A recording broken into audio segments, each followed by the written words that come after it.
To the point వార్తా విశ్లేషణకి స్వాగతం. YCP బాధ్యతాయుతమైన ప్రతిపక్షంగా వ్యవహరిస్తోందా? ఎందుకంటే విజయవాడ వరదల్ని రాజకీయం చేసే క్రమంలో వైసీపీ చేస్తున్న ప్రచార యుద్ధం జనంలో అశాంతిని కలిగించే విధంగా ఉంది.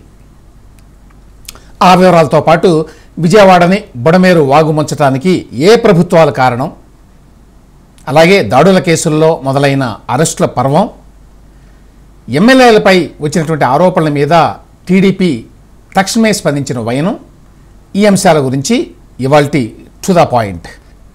ఏపీలో ఏకైక ప్రతిపక్ష పార్టీగా నిర్మాణాత్మక పాత్ర పోషించడానికి వైసీపీకి గోల్డెన్ ఛాన్స్ ఉంది. తెలంగాణలో బీఆర్ఎస్, బీజేపీ రెండు ప్రధాన ప్రతిపక్షాలు ఉన్నాయి. ఆంధ్రాలో కూటమి ప్రభుత్వంలో మూడు ప్రధాన పార్టీలు భాగస్వాములు కావడం వల్ల వైసీపీ ఏకైక ప్రధాన ప్రతిపక్షంగా ఉంది. ఈ సదవకాశాన్ని వినియోగించుకొని ప్రజల తరఫున పనిచేసి ఆ పార్టీ మళ్ళీ ప్రజాబలాన్ని పుంజుకోవచ్చు. అయితే దురదృష్టవశాత్తు వైసీపీ అప్పటికీ ఇప్పటికీ నిర్మాణాత్మక అంశాల మీద కాకుండా షార్ట్ కట్స్ ద్వారా ప్రభుత్వం మీద దాడి చేయడానికే ప్రయత్నిస్తోంది. తాజాగా ఇటువంటి ఘటనలు రెండు జరిగాయి. వరద మీద బురద రాజకీయాలను ఇప్పటికే చూస్తున్నాం. ఇప్పుడు రకరకాల వదంతుల్ని రేపి అశాంతి రగిలించడానికి వైసీపీ, ఆ పార్టీ మద్దతుదారులు ప్రయత్నాలు చేస్తున్నట్టుగా కనిపిస్తోంది. ఇందులో భాగంగా ఒక ఆశ్చర్యకరమైన ఆరోపణ వైసీపీ చేసింది. సీఎం చంద్రబాబు మీద ప్రజలంతా ఆగ్రహంగా ఉన్నారట.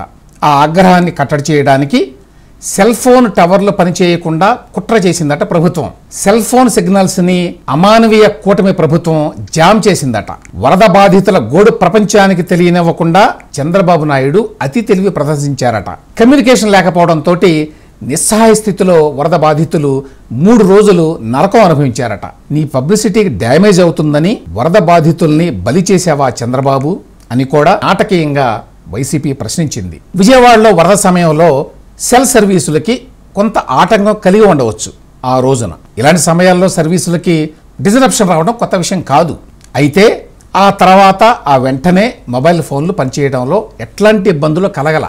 అయినా దీనికి ఓ కుట్ర కోణాన్ని అంటగట్టి ఈ రకమైన బేస్లెస్ ఆరోపణలు చేయటం ప్రధాన ప్రతిపక్షం అని చెప్పుకునేటువంటి పార్టీకి తగదు. మరోపక్క ఆ పార్టీ మద్దతుదారులు సోషల్ మీడియాలో అరాచక ప్రచారం చేస్తున్నారు.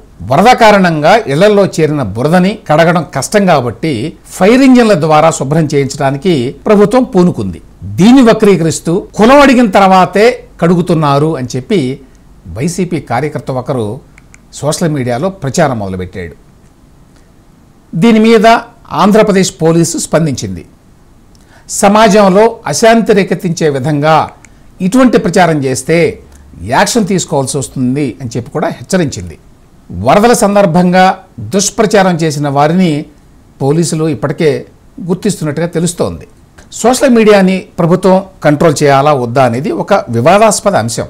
గత ప్రభుత్వం అంటే జగన్మోహన్ రెడ్డి గారి ప్రభుత్వం ఈ అధికారాన్ని దుర్వినియోగం చేసి లెజిటిమేట్ విమర్శలు చేసేవారి మీద అక్రమ కేసులు బనాయించింది. అయితే అదే సమయంలో ఉద్దేశపూర్వకంగా లేక దురుద్దేశంతో పూర్తి అవాస్తవాలతో చేసే తప్పుడు ప్రచారం మీద ప్రభుత్వానికి గనక కంట్రోల్ లేకపోతే కొద్దిమంది అరాచకవాదులు సమాజాన్ని అల్లకల్లోలం చేస్తారు.